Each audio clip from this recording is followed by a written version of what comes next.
What is the best advice you've ever received? One piece that I'm not sure if someone gave it to me or I heard it in an episode of podcast or something. It was, we've been given 2 ears and 1 mouth so that we listen twice as much as we speak. Welcome back to another episode of the Inquisitive Mamba Podcast. This is episode 140. I hope everyone is having a great day, great night, wherever you are around the world. I feel like there's a lot to get into on tonight's show, but then again, I feel like there isn't. However, we have a very special guest in attendance on the Inquisitive Mamba Podcast tonight. He goes by the name of the Prince Hudda. He is a content creator as well. He resides in Toronto, Canada. Canada has just won the 4 Nations. We're swallowing our pride on that one there. We've had some friendly banter back and forth. It's so great to have you on the show. We've been trying to get you on the show for a while now. I know you've been busy. I've been busy myself, but I feel like getting other content creators and other people in similar space in the off season is the best way to go about it, because there's just so much going on throughout the week. So it's a pleasure to have you on the show, man. Thanks for the kind introduction, man. No, I appreciate you reaching out. I think, to your point there, it is good for the creators to kind of have a community in the same way other professions do, because it does get lonely at times. Yes. So it's nice to kind of have that community of people wherever they are in the world. Absolutely. Well, before we officially get into the show, I just want you to kind of give a little short introduction to yourself and kind of tell people who you are, who don't know who you are, or just, because we're in the similar content space with football and all that stuff, but just give a short little introduction to yourself. For sure. So I started doing content around 2.5 years ago.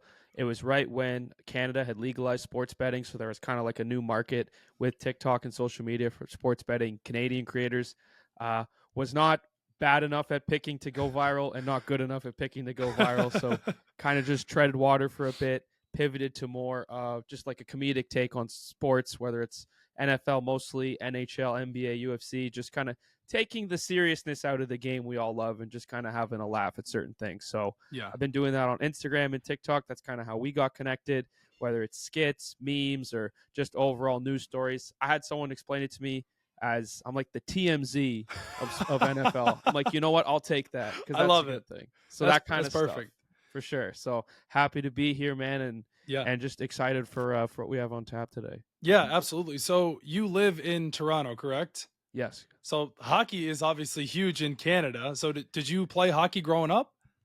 Yeah. So that was my first love, I guess, was my parents put me in skates at 5 or 6 years old. So my dad always knew when he got a son, he's going to put him in hockey. So yeah, I played for quite a while, just about, I think, 7 or 8 years. Okay. I definitely miss it.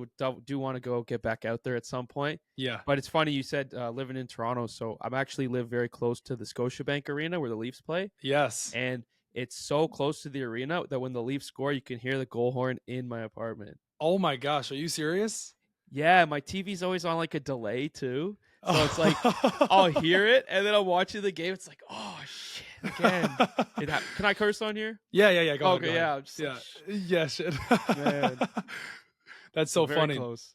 Hockey's very deep-rooted in me. We'll get into the 4 Nations, but I do see a Patriots sign behind you. How the hell did you become a New England Patriots fan? Because is that like mainly because they're the only team up there, or because you got the Bills close by as well? So was it just the Tom Brady love, or what made you become a Pats fan? It's a pretty funny story. So when I was like, I want to say 10 or 11 years old, my dad took me shopping one day, and like he was pretty much shopping. I was bored. I was a kid. I didn't really want to buy anything. So he's like, I'm going to take you to a hat store and I'm going to buy you a hat. And then hopefully your attitude turns around. Right. And so he takes me to one of these stores and he picks out a Patriots hat. And it was I think the 2011 season. So I had never watched football before, and he picks out the hat.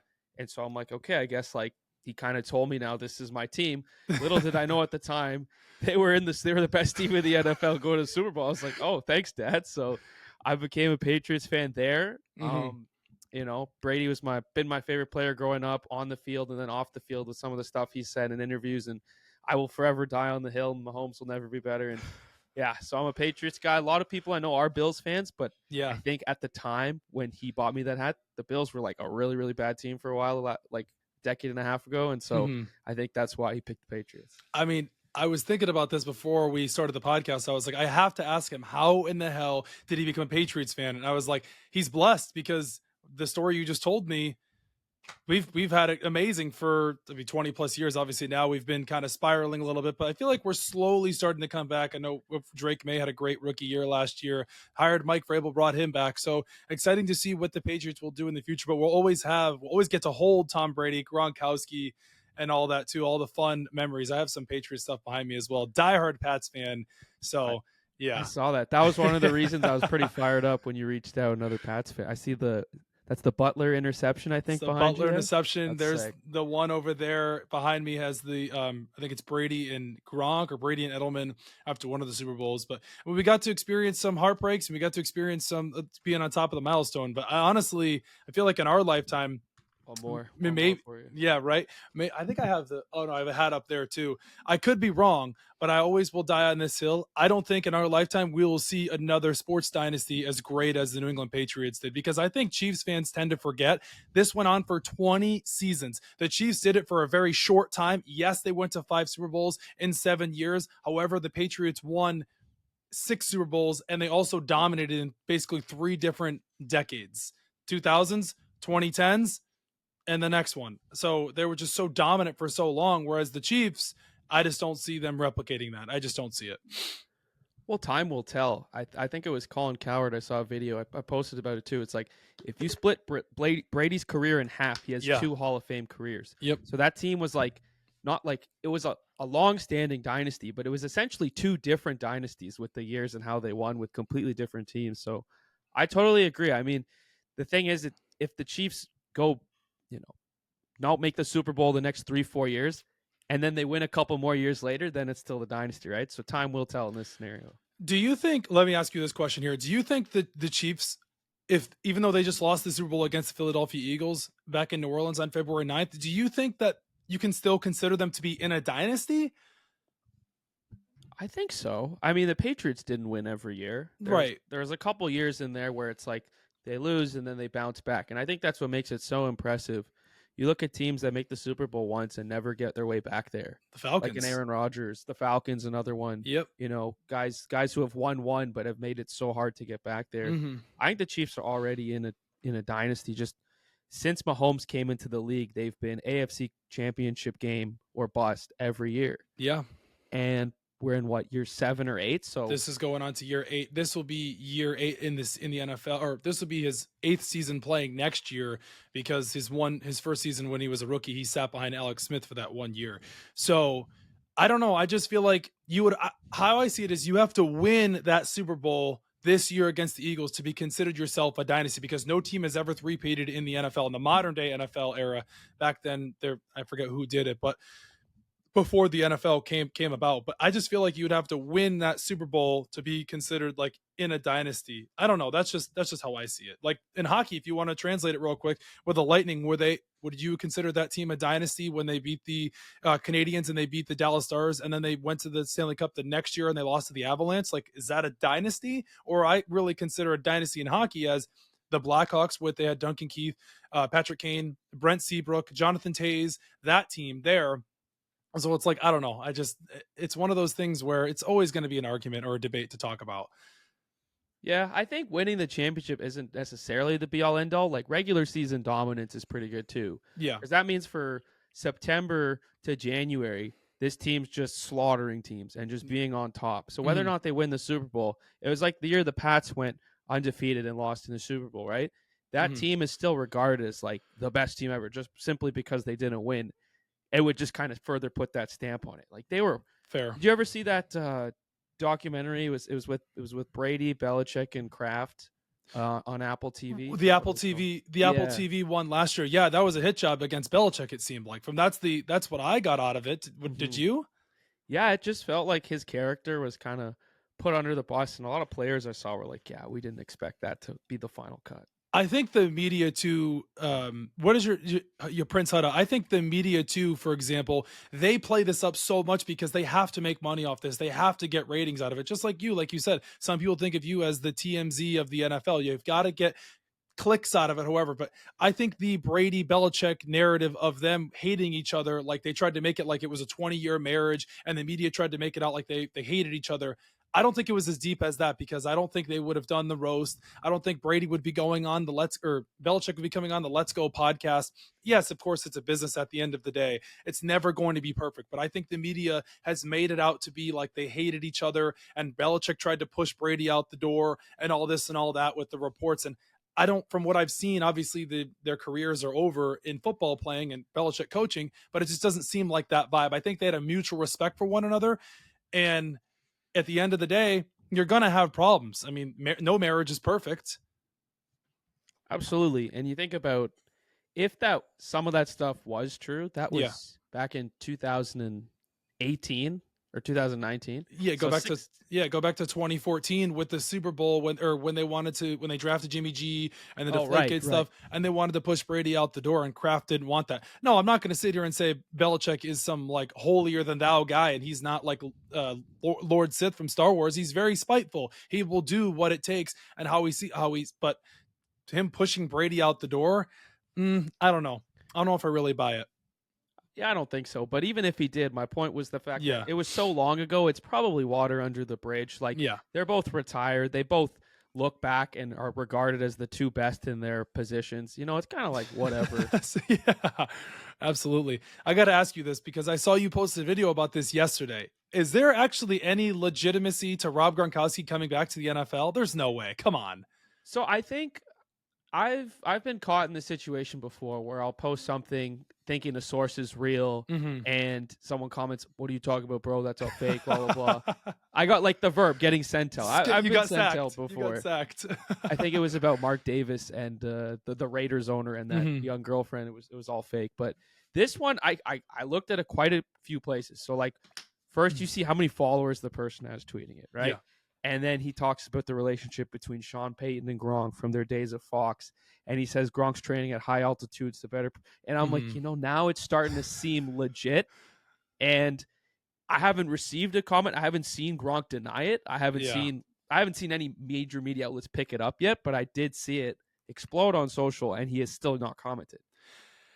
I just don't see a world Gronkowski comes back. I don't see why he would. It's like the Travis Kelce situation. We'll talk about that as well. You have so much money in the bank. You were already beat up. You've won 4 Super Bowls. You're arguably the greatest tight end of all time. You have a job at Fox to come back to prove a point, and you're not going to a real contender. Maybe he's bored. That's my because Gronk, like, this is a simple guy we're talking. Yeah, yeah, of course. He could just be sitting out. I'm bored. Like, I don't want to be on Fox. I don't want to wear a suit. I want to play. And he feels fine and plays. I feel like his brain is like mush, though. It's like, does it make any, like, maybe it doesn't make sense, but obviously, like you said, is he bored? But it's like, Gronk coming back to the NFL, really? He retired from the Patriots, then he came back to Tampa. But is Bo Nix and Sean Payton going to lure him back to come back? Like, is that going to knock his socks off? I just don't see why you would come back. I don't see the Broncos as this huge threat.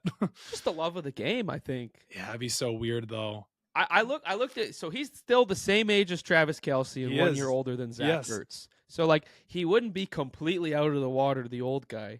And even if he is just in there to play a few reps here and there, mentor a tight end, I don't know. This reminds me, like, I know this is kind of a weird way of putting it because obviously different skill levels. But remember when Tim Tebow was like, I'm gonna go come back as a tight end for the Patriots? We're like, yes, what? I do. Yes. We're like, what? What is that? And then he made the team, and it was embarrassing. Like you said, it was embarrassing. You're thinking of Tim Tebow on the Jaguars, right? Oh yeah, he made it to the Jaguars and he played a tight end. We're just like, what is this? It was bad. Yeah, so that's what I mean. Like, Gronk is already has a Hall of Fame career. Why come back? Like, you don't want to be remembered as like coming back again out of retirement. Just, it's over. Like, no. It's like a famous actor coming back from like had a great career and they're like, oh, I just really want to make another comeback. It's like, no, dude, you're done. Like, you've already hit the mountaintop. No, there's nothing else to prove. Maybe he goes to mentor Brock Bowers in Oakland with his buddy Brady as the owner. With Brady in Vegas. Ooh, that'll be. It seems like from everything I read and hear, it's Brady's team. He's a minority owner, but he's running the team right now, which is crazy. Supposedly he had a meeting with Matthew Stafford as well behind closed doors. I tried to get Ben Johnson in there during the week of the Lions Commanders. And they were covering the game on Fox. It's like, what the, like, that is such that's what I'm saying. It makes zero sense. Brady's literally a broadcaster. He's commentating the game and he's also owning a part of a team. Now it's a very small stake, we get that, but still it's like that's tampering by like a mile. And even if it is a minority stake, it's like, who do you trust to run this football team? The guy that's won 7 Super Bowls, been in the league 25 years, or this like shareholder? You know? I love Tom Brady and Pete Carroll too together as a combination from the Super Bowl against the Seahawks with the Malcolm Butler interception. You got to wonder how a cup of coffee is going in the morning with those two. Although Brady doesn't drink coffee because he's literally eats like avocado toast and like kale and spinach and whatever else you call it. But still, I don't know. I just find that interesting. As just a fan of Brady, I'm very curious to just see what the Raiders kind of do business-wise over the next few years. If they turn it around and all of a sudden they're like a booming team. Obviously, the stadium I've heard is epic. Allegiant Stadium's electric. I haven't been. I went to Vegas. I've been to Vegas twice. I never got a chance to go in the stadium. I don't know if they were playing a game when I was there. I got to check it out. There's a nightclub at the stadium as well. I've heard that. Yeah, it's crazy. Yeah, I'd love to check it out. So, yeah, I think they draft like a young quarterback and they kind of rebuild this franchise in Brady's vision. Shedeur. Brady's been training him since he was like 15 or 14 with Dion there. So that's what I'm saying. It's almost like it's fitting like for Shedeur to go to the Raiders. But let's talk about this point here though too. Supposedly the Matthew Stafford rumor, what team is he going to go to? Well, first of all, I think the Giants would be absolutely insane if they were to trade for Matthew Stafford. You hold the 3rd overall pick, if I'm not mistaken. Why in the hell would you trade for Matthew Stafford, who's old as dirt? Yeah, he won a Super Bowl in LA, but he's at the back end of his career at this point. What sense does that make for the Giants to trade for Matthew Stafford? I don't know if the Giants are in panic mode, Prince Hudda, but I think that would be one of the worst trades in sports history.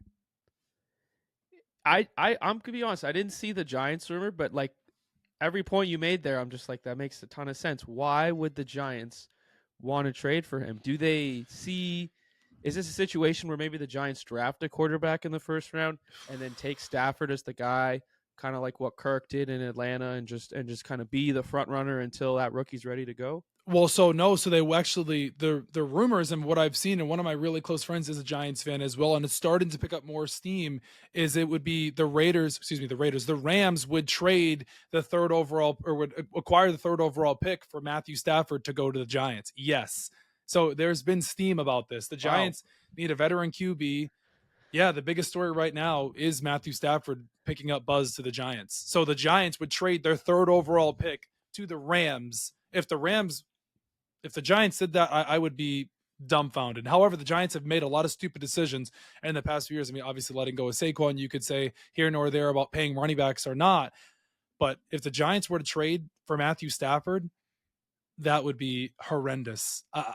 That offense might turn a corner, though. You got Malik Neighbors in there. Tyrone Tracy looked pretty good. You got some young talent that I think... with that offensive line, though?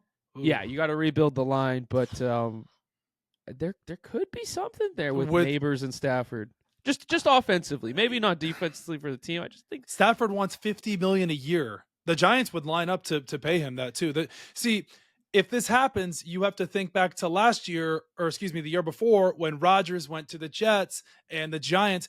I've had this conversation with people. I always seem to feel like, and you've been around the New York sports media, it's almost like these teams in New York have to one up one another. The Nets had to go get Kevin Durant. The Knicks had to go get Karl Anthony Towns. They had to trade for Mikal Bridges. They had to trade for OG Anunoby. The Jets Juan Soto to the Mets. Juan Soto to the Mets as well. So it's like these teams in New York, it's almost like they're competing with one another for ticket sales. It's like, yeah, like we know we're not that good, but if that big name comes in, that's going to sell tickets, but that's not going to win us games. That's not going to help our franchise, right? I'm just really confused what the Jets are doing.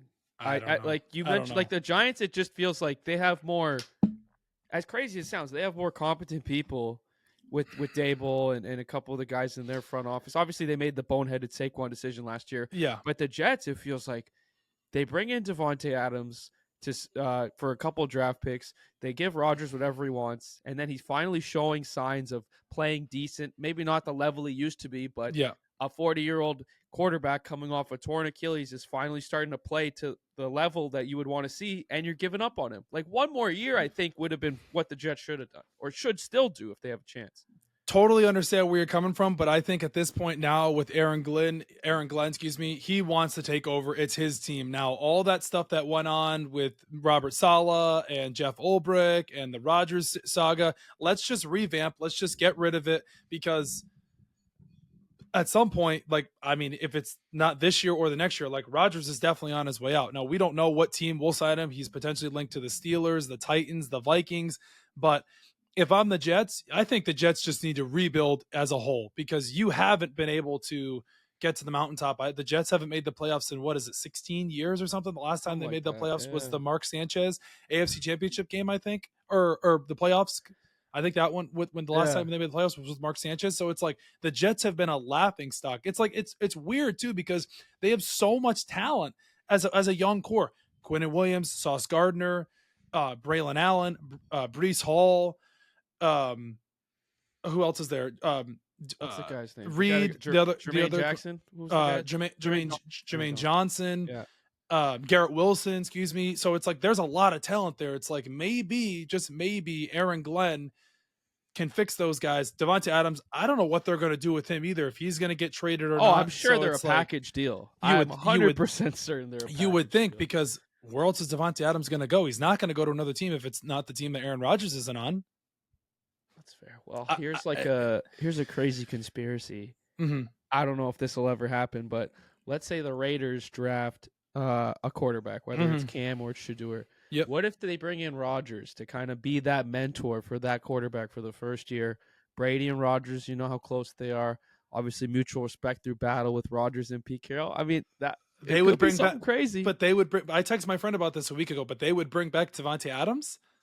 I mean, it's one last year. It seems like what Aaron Rodgers is going to try to do this year, and the way that Netflix doc is going to, it's going to be the last dance for Aaron Rodgers. He's going to have his like Michael Jordan-esque Kobe season, obviously not to that skill level, but that like, this is me, this is my last year. I'm going to, because he likes the spotlight. Of course. He wants to go somewhere where that camera's on. And I think mentoring Shedeur or Cam in Las Vegas would be something that would go crazy. Well, I can tell you, I like that as well. I can tell you that Tennessee is not the place for the spotlight, if you're telling me, because Nashville is about country music and girls dancing on tabletops at bars. Have you ever been on Broad Street? I went to Nashville one time when I was younger. I wasn't 21 yet. I went with my parents back when it was the 4th of July. It was the Kevin Durant Warriors trade, the free agency signing that broke the news around the world. That was like I haven't gone. I'm going next year, or this year, actually later in the year, for a bachelor party. One of my friends is getting married, so we're going there. And then I have another buddy who's actually moving to Nashville, so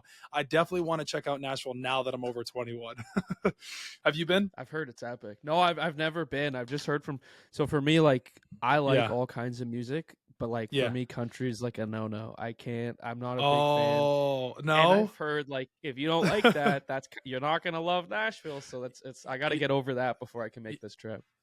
Oh, it's not like, I guess it depends on the country. Well, you said you don't like country music, but I mean, you have like, in general, like I'm a rap guy, so you're not a Morgan Wallen guy, or not a Luke Combs. That's like I mean, Morgan Wallen just opened up a new bar in Nashville as well. But I mean, it's booming, dude. The Titans play there, of course. The Predators for hockey, the Bridgestone Arena, that's pretty sick there. But I mean, it's a pretty cool spot from what I've seen. I know it gets cold in the winter time there. I know in like November, December, it's like cold. I don't know if it's cold as Canada, but it gets pretty cold there. I don't know. I just don't see Rodgers going to the Titans. I don't know if it makes any sense. So I don't know. We'll see what team takes a stab on him. There's gonna be a team for sure.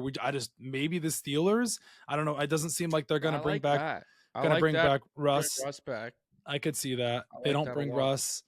What's gonna happen with Justin Fields? Yeah, I don't know. I mean, the Rams I saw was the one today that Schefter said. Could see that, because if they do trade Stafford to the G-men. But do they get better or worse losing Stafford for Rodgers? What are you gaining? I think they get worse. Stafford's been there already. Well, Cooper Kupp is gone. We know that. Why would you go older at QB?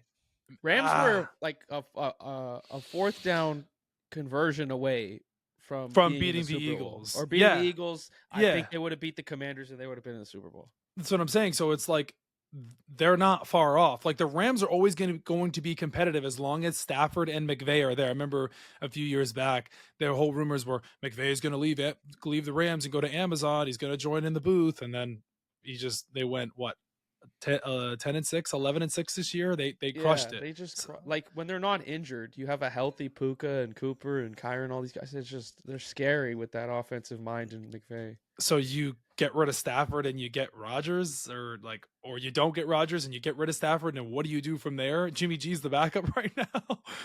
He's on a 1-year deal. He made a Super Bowl, so.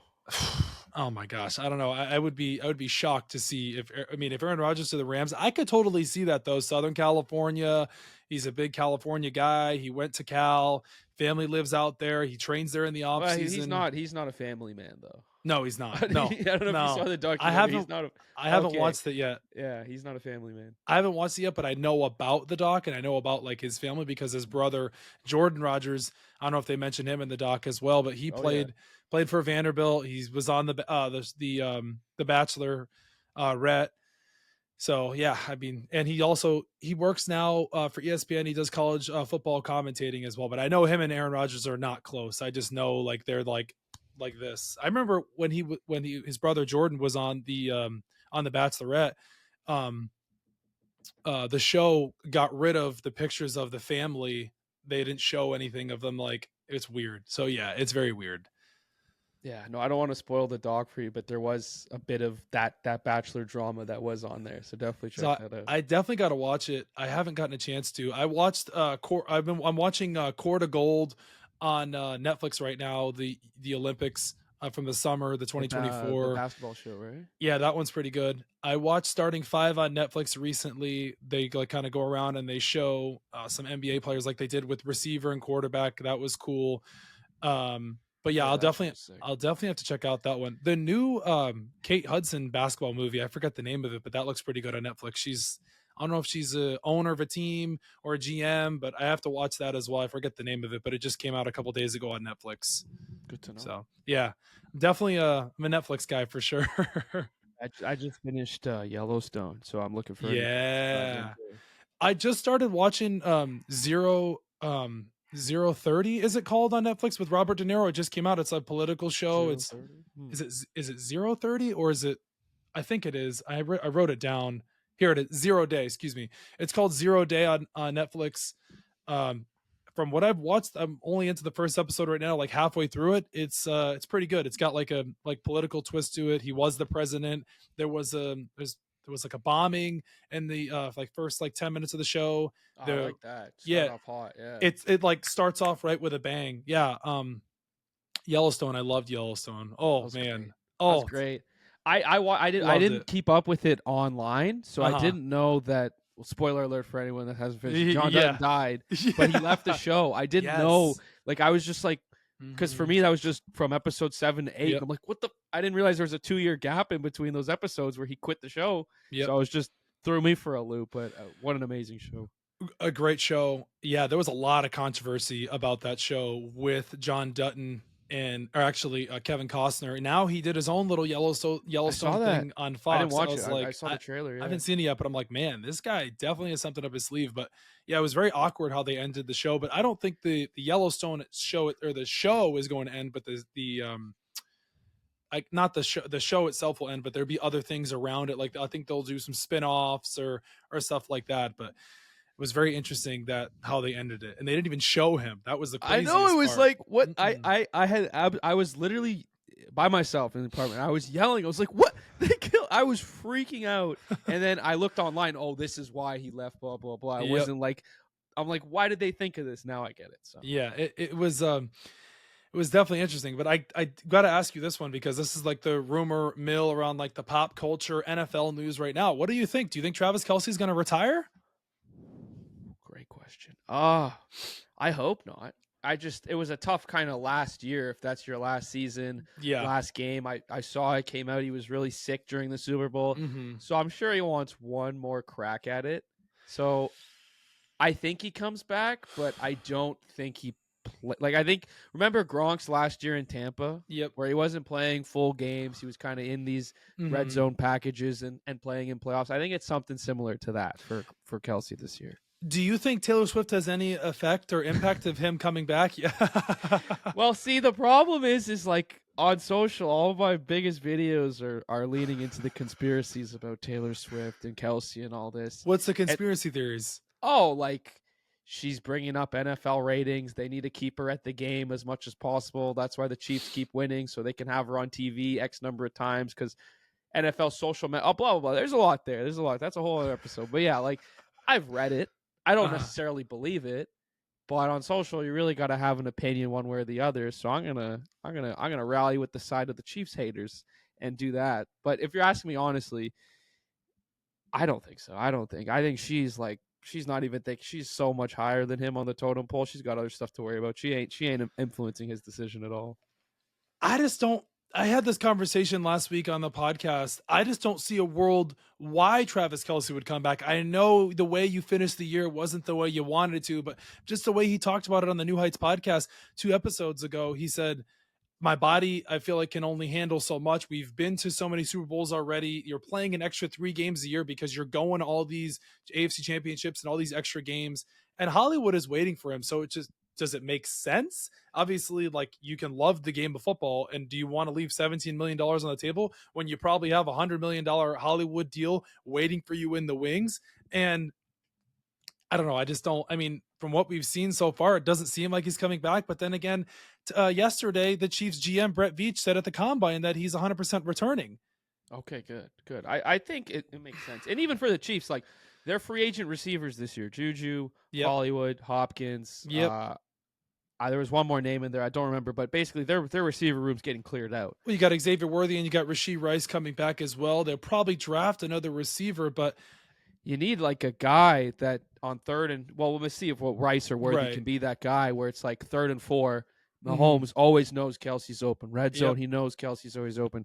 So I think similar to Rodgers, where it's like this could be the Kelsey last year type of thing, like what we saw. Like I'm a very big proponent that these athletes understand how much to be in the spotlight means for their career and their dollars. And I think Kelsey having a one last dance with the Chiefs getting 10 primetime games this year and losing in a crazy fashion in the AFC Championship Kelsey, it has a storyline written all over it. I think you make a great point there as well. And he just seems like now that he's got to capitalize on the spotlight from the whole Taylor Swift and all the pop culture and all the entertainment news that he's been involved in. I mean, the guy eats whatever he eats for breakfast. People.com is posting about it to the level he's on now. But I think too, in another light as well, like his brother Jason did last year. And of course, Jason wasn't as big as Travis, or he's not as big as him. He's big, but not as big. However, I just think that he just doesn't seem like from everything that we've seen so far, it doesn't look like he's coming back, and there doesn't look like he's got much time left. I know that they said that there's a deadline, and then Chiefs GM Brett Veach said there isn't a deadline for him. There's never been a deadline for him. Now, you say that to the media, but also at the end of the day, he is still a player. Yes, he's given your franchise everything and anything, and he's won 3 Super Bowls there. But the clock is ticking. Like we're gonna have to find out here soon, because the combine's coming up, free agency's coming up, the draft is coming up. So it's like a lot of these players too that do retire around. Brady retired right around the first week of March. Other players of Jason Kelsey was actually late January, early February. But these players, they announce it pretty soon. So if we're going to get an announcement, it's going to be coming soon. It's going to be coming from him though. I don't see it. I feel like he may not have a full year of Travis Kelce of years prior left in the tank. Yep. But I think he's got enough. Remember this is crazy. This is like, I'm defending the Chiefs a lot on this podcast. A lot of people are going to see this and be like, who's this guy? And you hate the Chiefs because I've seen your videos. I know it's just, I will defend them in certain situations like this. Fair. Like Kelsey, what was it? The AFC divisional round against the Texans. He had like 100-something yards. 116 yards. Yeah, he had the taunting. 116 yards, he had touchdown. He had the taunting one. Yeah. So he's still got games like that left in him. Like that was less than 2 months ago, that game. Yeah. So he still has that left in the tank. Yeah. And I feel like if you can use it sporadically and in smart situations, I think the Chiefs have something potentially like they could just say, hey, sit the whole season, playoffs, we know you're going to be 100%. 17 million to sit on the table though. Like they're going to give him like, is he like, that's the thing. This is where I tell people too, is he worth $17 million a year? No, Travis Kelce. But name wise, I think is what it happens. Because how many of those Swiftie fans, if Kelsey retires, are going to stop watching football? Think about it. I'm done. Why they're going to watch this game? They're going to stay. They're going to stay? Oh, No. they're going to fall in love with Noah Gray? Is that what's going to happen? Yeah. No, they're done. They're done. Yeah. Do you think, do you follow wrestling at all? Just curious. No, I don't follow wrestling like wholeheartedly, but I did go to a wrestling exhibition here. I live in Fort Myers. There was one at Hertz Arena and Estero, and back in August, and they had the Cody Rhodes one. But I don't follow like wrestling like big time. Okay, I know about it. I know about the wrestlers. The wrestlers, yeah. Well, the reason I bring that up is right now, John Cena is doing retirement tour. Yes. So he announced his retirement at the show in Toronto. I was actually there, which is crazy. Mm-hmm. He announced that he's retiring, but he's not retiring on the spot. We're gonna milk it for a full 12 months. Yes. Various appearances, new events, new T-shirts, new hats, new all that crap. Right? Yes. Who's to say the Chiefs don't do that with Travis Kelce for one more year? Yeah, I totally agree. I think that the pressure will be on, of course. We're going to find out here shortly, but they don't want him to retire because it's boosting the rating. I don't think the NFL wants him to retire because he's the most popular. He's one of the most popular players. He's the most popular player in the NFL. Like, yeah. Like, I don't know how his jersey sales. I don't know. Travis Kelce's jersey sales aren't number one. He got voted to the Pro Bowl this year. Yeah. Like, why? It was his worst season ever. I mean, people can sit here and hate on the Taylor Swift, Travis Kelce stuff, but you can't sit here and tell me she hasn't driven many different levels and brought in different fans to the game of football, as well as the ratings. It's business, yeah. It's just business. But it's like if the NFL's a television show, Travis Kelce is like one of the biggest characters on the show. You're not gonna kill him off just out of nowhere. You're gonna slowly bring his character to the end of the road. That's what I'd see happen. I just love the narrative that the Chiefs three-peat. They're going to three-peat. I mean, I did say that, and the NFL's rigged for the Chiefs. NFL's rigged for the Chiefs. You can't say that now because they lost the Super Bowl. If they win next year, though, like 3 or 4, that's what New England did. So yeah. I mean, I'd be curious to see if they can take a loss and come back to the Super Bowl and win, because that's the only.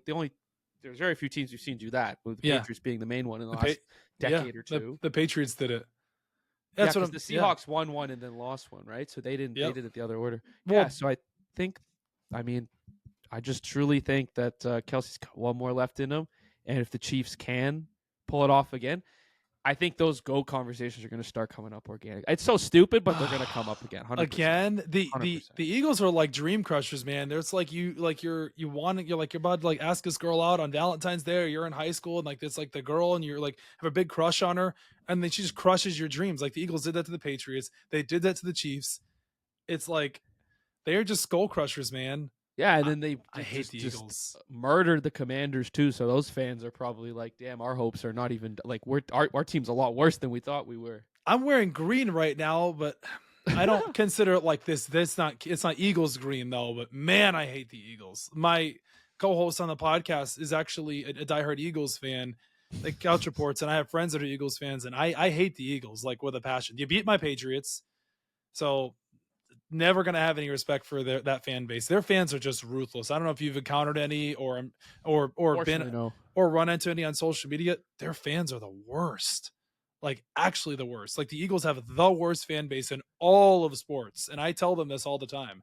Even some of them are like, yeah, we know we have ruthless fans. Like we understand it comes from like the gritty, like grind out mentality in Philly. I'm like, no, but your fans are just the worst, and they're ruthless, and your cheesesteaks are overrated. And it's also not just everyone says, it's Philly mentality. Flyers fans aren't like that, are they?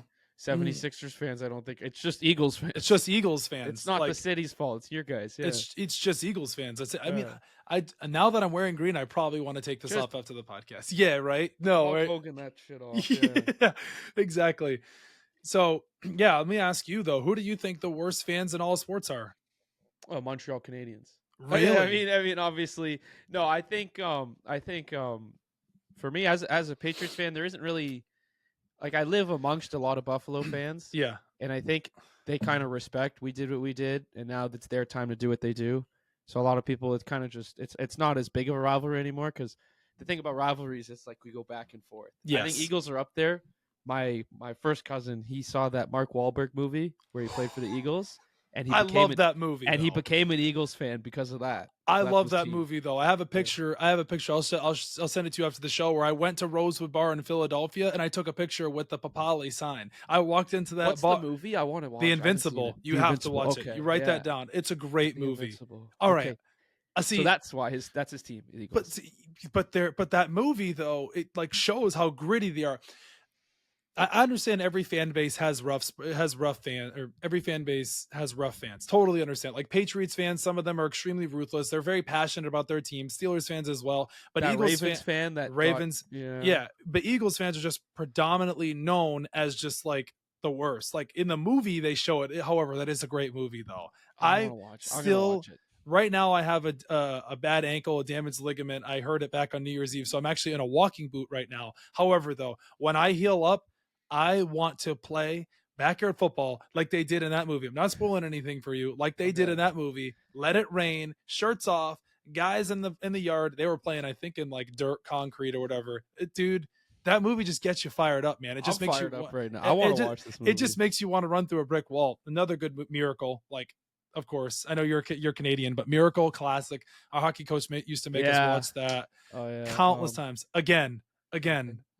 Okay, I will see this 100%. You've got to watch the Invincible. It's got like it's so funny too. Mark Wahlberg crushes that. It's based on a true story. Vince Papali. Oh shit. Okay. Yeah, it's based on a true story. Real guy. Dick Vermeil. Oh, great movie, man! I want to watch that movie. I think I have to watch that movie again. It's so like classic, like Giants, Eagles. Like one of my favorite parts is when the guy's pissing outside of the bar. He's like, "Hey, what are you doing? Get over here!" And he's pissing outside the bar. Great movie. You got to watch it though. I will 100%.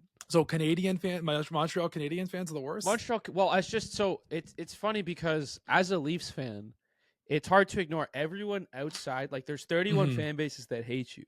If you ask a hockey fan who the most cringe or annoying or worst fan base Canadians. They'll all say Leafs. No, they'll all say Leafs. Oh, yeah. Well, but Leafs fans, our biggest rival is Canadians, so we're going to say Canadians. But yeah, Leafs fans, it's just like we've been kicked a lot over the last 10 to 15 years. So now that we're playing well, we're letting everybody know. Yeah, obviously Boston is the biggest rival right now because they kill us every year in the playoffs. Well, you guys have you guys have broken like the curse because you beat the Lightning that one year, whatever, but you still haven't cracked through to get to the Stanley Cup. Let me ask you a question: is Austin Matthews is he a clutch player or not?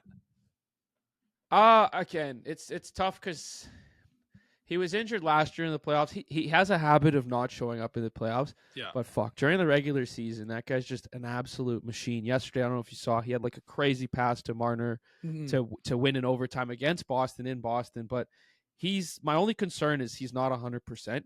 He said it in an interview in like December. Yeah. Will you be 100% at any point the rest of the season? No. I don't know why you would say that publicly, but now it's like, okay, we know he's not 100%. So he has to show up in the playoffs at some point, and I feel like this core he just re-signed. It's going to happen where he goes on that absolute scoring tear in the playoffs. But until then, I can't argue that moniker. It just can't be. It could be any other year, just not this year. I need my Washington Capitals to win the Stanley Cup. Oh, that's yes. Okay. I'm a Capitals fan. What a year! I know, but but still, like I'm still concerned because like this team, like I'm not like. Obviously, we don't want to win the President's Trophy because the President's Trophy winners are usually cursed. So I don't want them to win the President's Trophy. They've been really good this year, but I don't know. I can't figure the team out. I'm actually going to the game next Friday when I go see my dad in DC. But I'm concerned. I'm like, this team doesn't seem like. I mean, getting over the hump. They're 38-12-8. I think it is. We lost to Calgary last night 3-1. The tour has been Ovechkin scoring goals, but this team's like actually good. And I'm just like, how are they this good?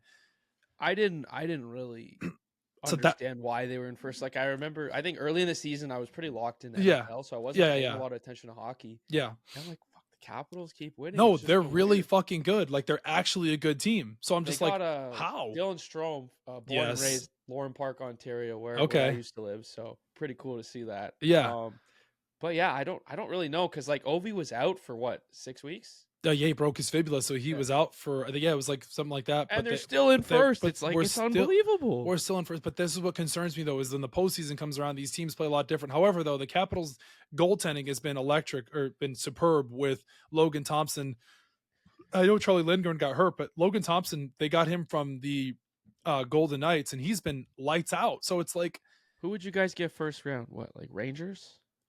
I don't even know who would get first round. Because I'm I not. think I'm not like sure. the eyes on matchup would be probably you guys Carolina next round, because Carolina made some nice moves there to bring in. Yeah, Ranson they and did. a They couple got others, so. Rantanen, but I did see a thing that Rantanen could. I mean, I don't know when the deadline's coming up here soon. Has it passed yet or no? No, I believe it's March. So that's what I'm saying. So that's why I'm concerned. I'm like Carolina, because I know Rantanen, they were like, well, they traded for him, but he could still be a trade piece. Then you have the Penguins. They want to get rid of Erik Karlsson. Penguins just need to blow it up. That hasn't worked out with Dubas. I know you because you're a Toronto guy. So they picked him up. The West is always good.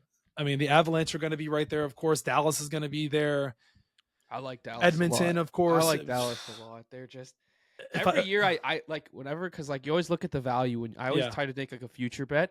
And the last 2 years, I've been like, yo, it might be the Stars. It might be the Stars. And like now I'm like, this year it's like it might be the Stars, if not the Oilers in the West. Well, look at how the Oilers were to start the year. They were terrible to start the year, and they picked it up, and now it's like they're that good again. But I mean, and then again, regular season hockey doesn't mean a whole lot, because once the postseason comes around, things change. It's all about who's got the hot goaltender.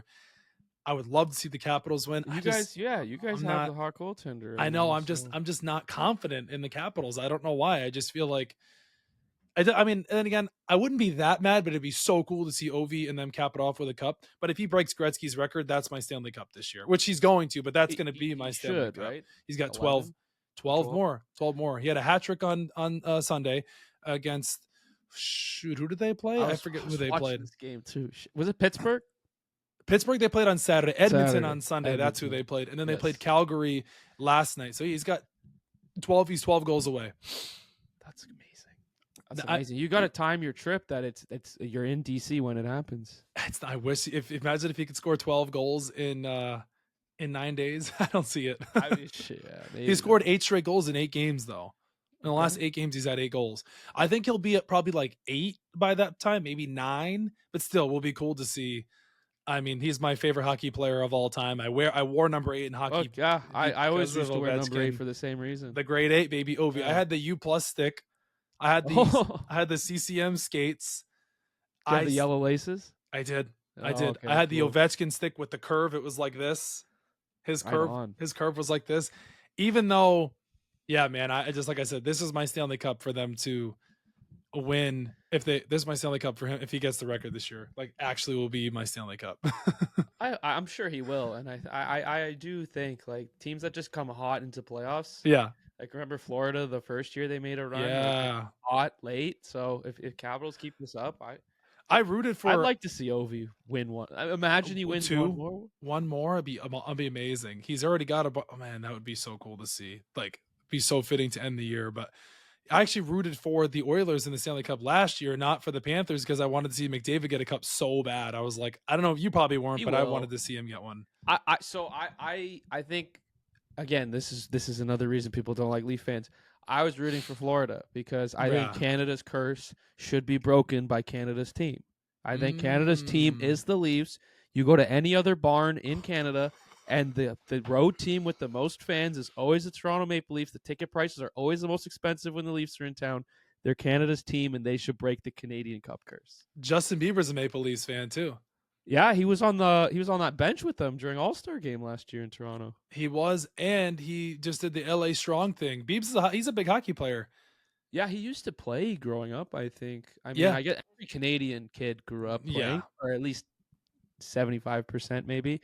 So like it's very likely that he probably was like, I would stick to music. I'm not the biggest guy, and it worked out for him. He's actually not that bad though. From like watching him, like he's like not that, like he can skate. I mean, I feel like if you're from Canada, you can skate.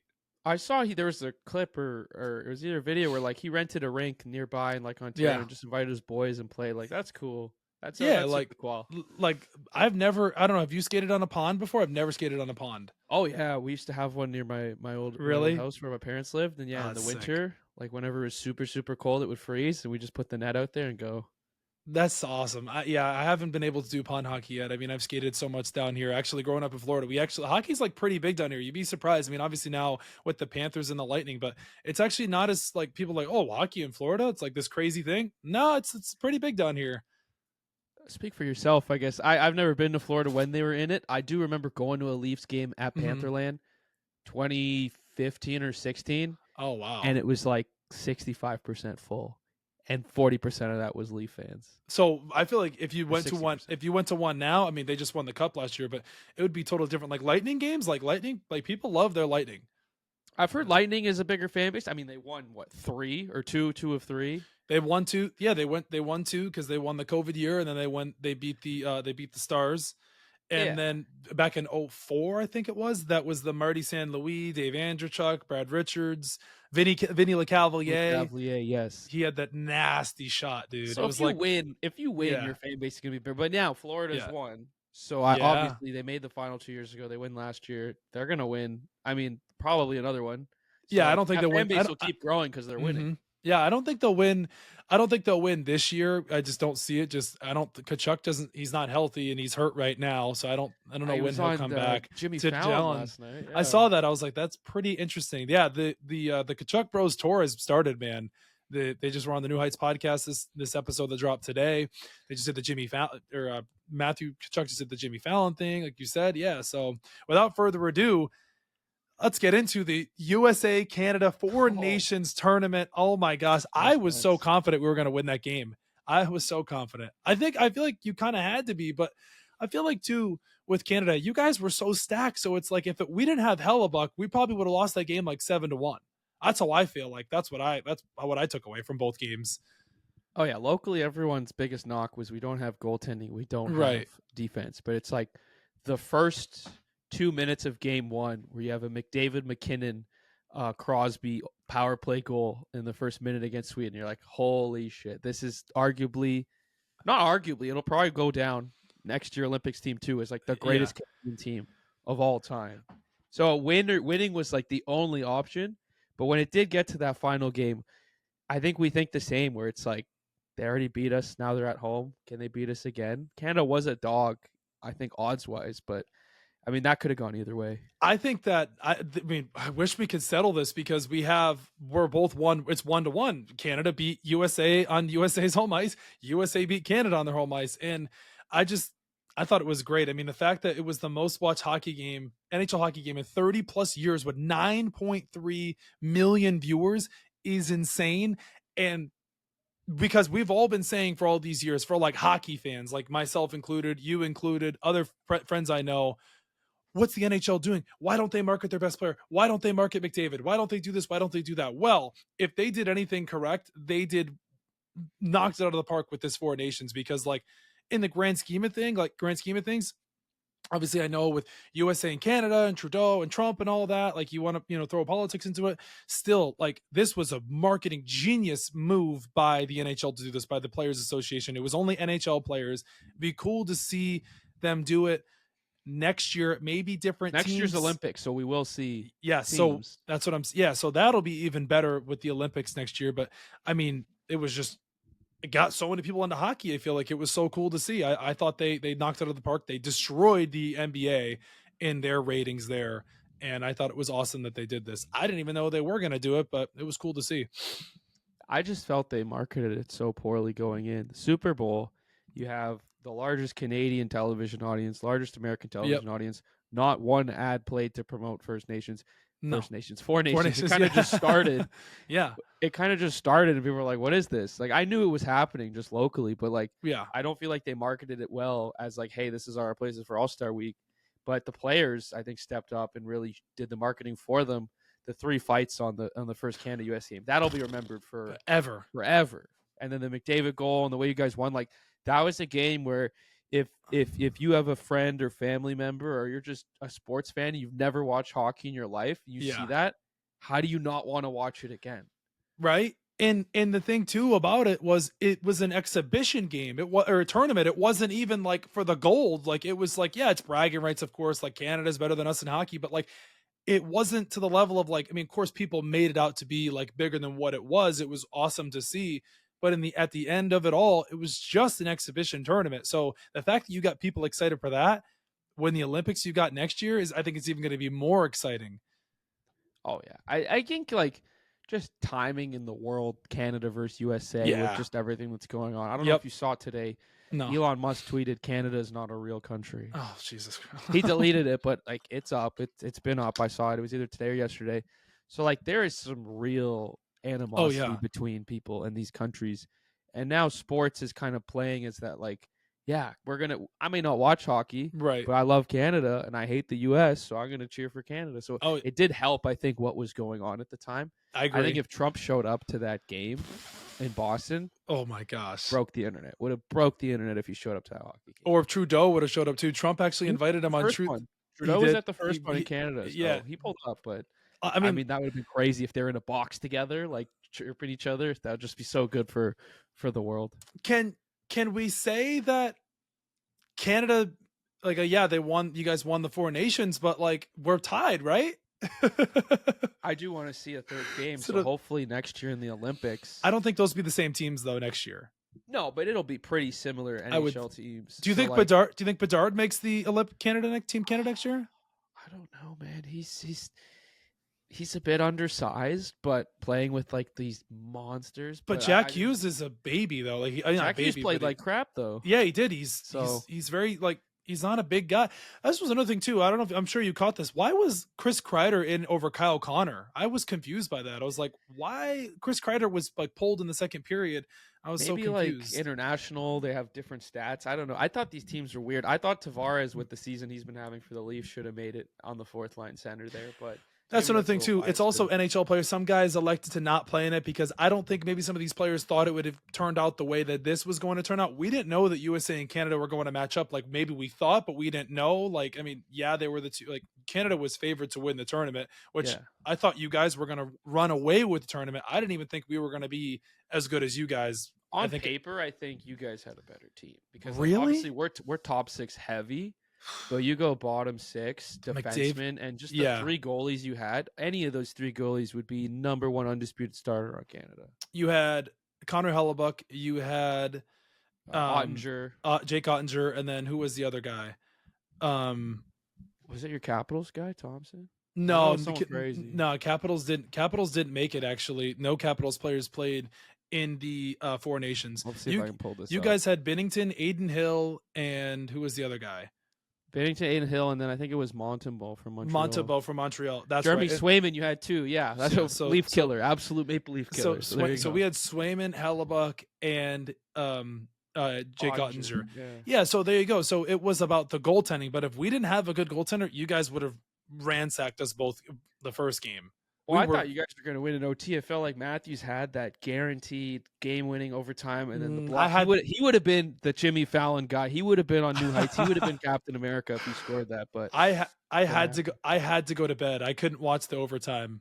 I was exhausted. And I was like, I can't watch the outcome of this game. I was just not confident. Wow.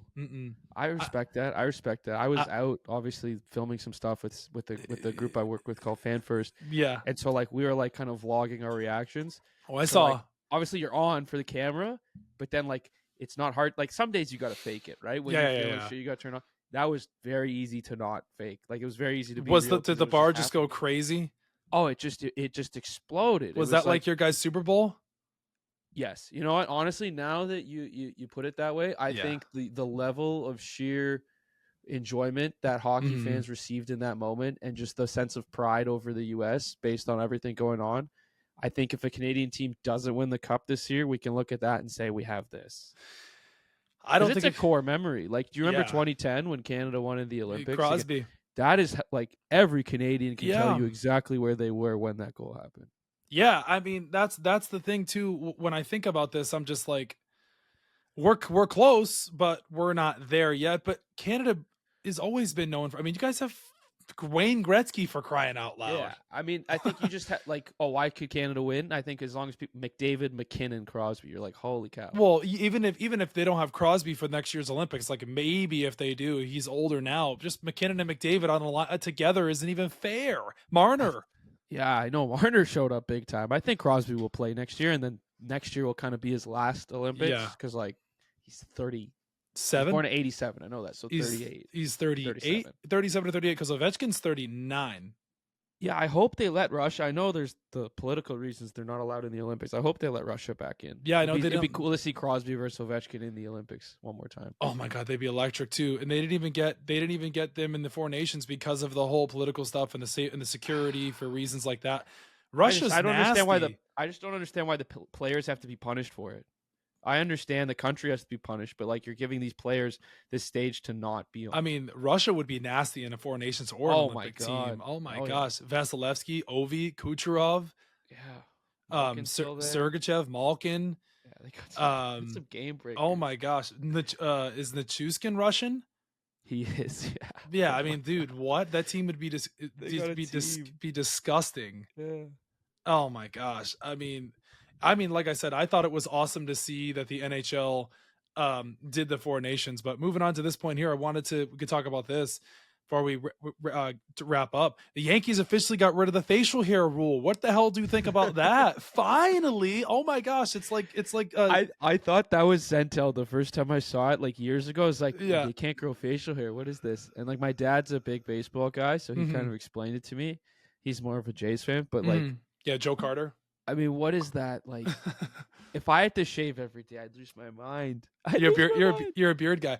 I'm a beard guy, but I'll let it grow for a few days stubbly and then shave. But like, if I had to do every day, you couldn't see a speck of hair on my face. I'd lose my mind. I mean, I just think that like times have changed. Like it's perfectly okay to have a beard in this society. Like it's not the biggest deal. Like maybe when the Yankees back then, I know the rule was in place for over 50 years. It's been in place since 1976 they started this. So you could only have, before it was like mutton chops and like a mustache. It's like a beard isn't a big deal. Like limiting a player, like maybe the Yankees have lost free agency over the years because of the no beard rule. Like I think you have to sit there and go, some players don't want to play there because I can't have a beard. Now, of course, when you're making 40, 50, 60, $30 million a year, does it matter that much? No, but I think like, let's adapt to like modern times, right? It's like, you think Bryce Harper would shave the beard to play for the Yankees? I don't know. I don't think so. I mean, he could have gone there. Garrett Cole shaved his beard though. He's making $300 million plus. I mean, yeah, okay. If you're gonna slap that kind of payday in front of me, I will shave my eyebrows. But I don't care. But I just think it's a dumb rule, just in general. Like it's a beard. It's not like it's like there's so many other things that you can. Hair length, I maybe understand. Sure, maybe you don't want to block the number, the name, you're right, representing something. Sure. The beard, I've never understood that. What do you think about Yankees fans get mad when Yankees fans wear, like I have an Aaron Judge jersey and I have Judge on the back of the jersey. Like what's wrong with that? I don't play for the team. Oh yeah.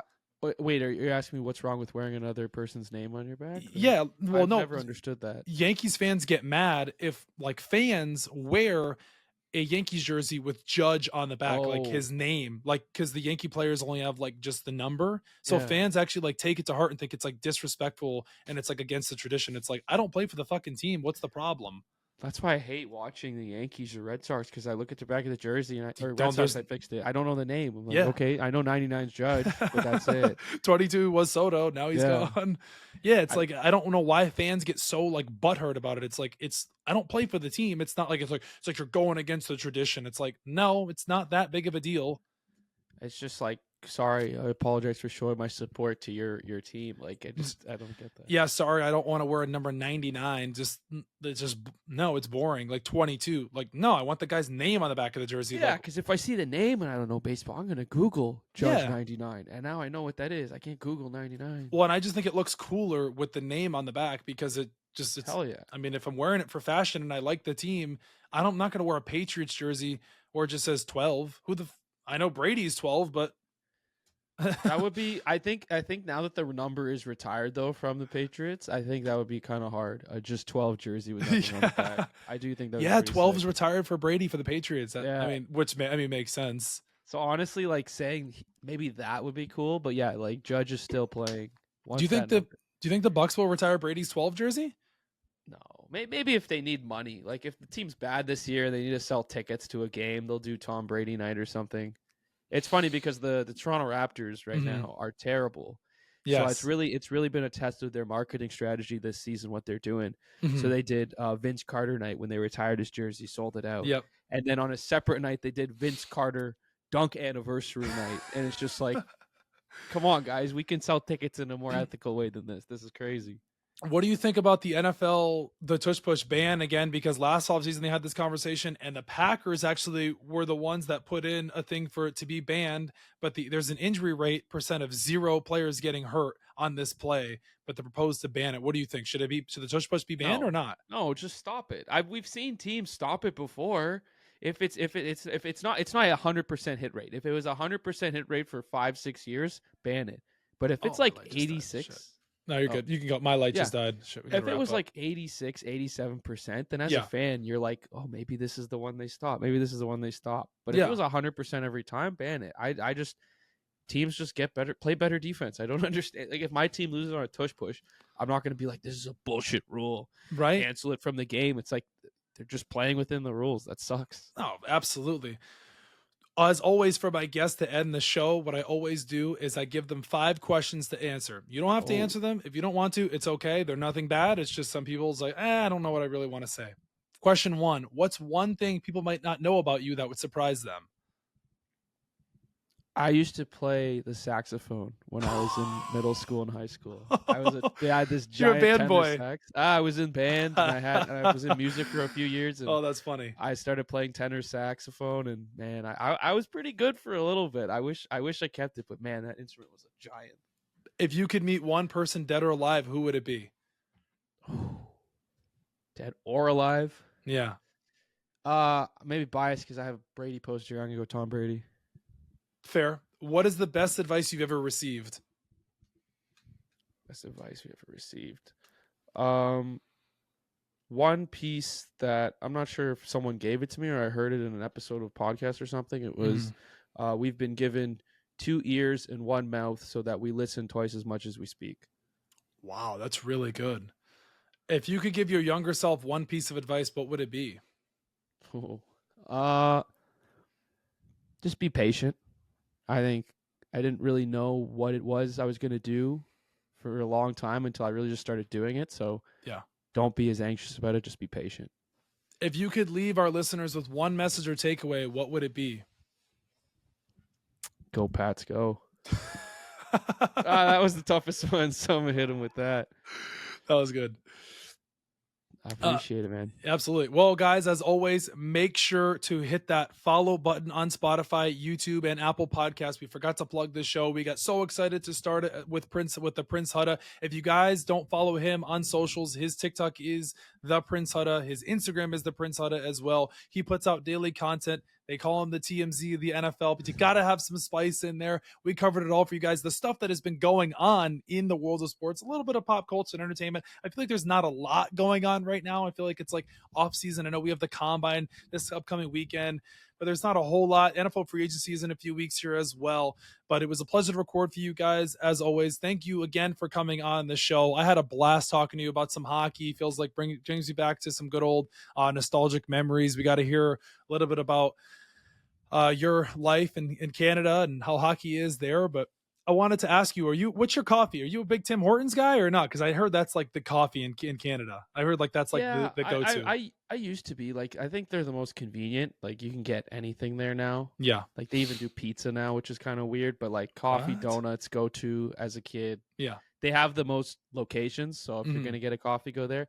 I have becoming a bit of a Starbucks cold brew guy now, though. Oh, okay. I'm willing to spend that extra $2.75 for the Starbucks is so fucking expensive, dude. Oh my gosh, don't even get me started. Good. It is, but it's so expensive. Are you a Dunkin' guy? I'm not a big coffee guy. Oh, okay, interesting. Nah, I'm just I don't know. One, I don't feel like I need it, and 2, I just like it gives me the jitters. Oh, okay. I gotta have like a light cup of coffee, like a very light. Like I only like light coffee, but I have to be like very light, like 2 creams, 2 sugars. Oh, see, I'm a psycho. I go dark coffee, a black. That's my order. It's crazy. No, I can't do it. I That's can't my do order it. every time. Yeah. I can't do It's it. bad for the teeth, but I mean that's the best one. That's funny. Plug your socials before we end the show too. I know I said them, but you got to plug them as well. For sure. At the Prince Hudda on Instagram, TikTok, Twitter. Don't tweet that much anymore, but if you want to check out kind of what I'm thinking on a random basis, at the Prince Hudda Pod on YouTube. Do some podcast episodes with like-minded creators. Got to get you on there at some point soon. Yes, sir. Joey. Yes, sir. And yeah, just some great conversations kind of outside of the niche of what I do. And yeah, if you want to talk sports, you want to talk hockey, football, anything like that, find me on Instagram and TikTok, mostly at the Prince Hudda. I botched your name. It's Hudda, not Hudda. Oh my gosh. I mean, I've gotten both my whole life. Okay, I don't okay. really mind either way. Okay. I don't want to be like a dick halfway through. Yeah, like, right. Yo, Like, yo, you pronounced it wrong. I'd be like, oh no. I'm so comfortable. I'm so comfortable with both. Just my whole life, people do this. People do that. So they do it all the time. Oh yeah, it is what it is. Totally understand. All right, guys. Well, thank you again for tuning into another episode. We will see you guys next week.